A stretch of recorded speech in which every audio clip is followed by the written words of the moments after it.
I really worry about low-income households. January is a hard month for many low-income households. And Professor Colleen says the factors that already made it that way include the cold weather, driving up heating costs, which last weekend's storm likely made worse, and extra costs from the holidays. Adding another critical expense like water in there strikes me it's really going to stretch some household budgets to the breaking point.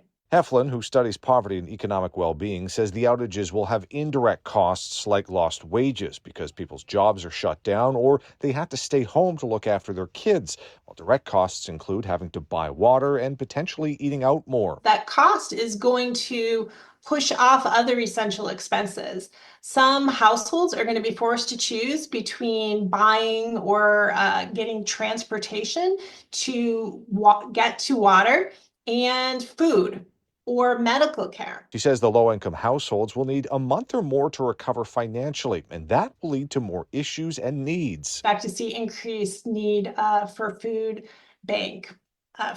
from food banks. You're most likely going to have more utilities going unpaid.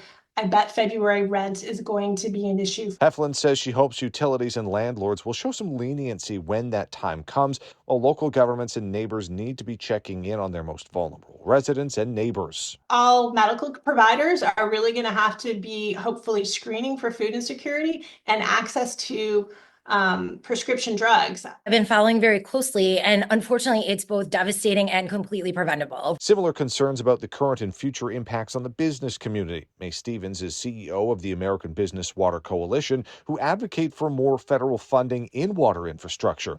And last September, they were involved in a report that looked at the potential costs of a prolonged water outage in the D.C. region. Local economy loses about $150 million per day. That number goes up every day that the crisis goes on. So you could see similar effects on the Richmond economy as well. And Stevens says their study found small businesses and the ones most reliant on water are the ones that start feeling it first. Because they don't have the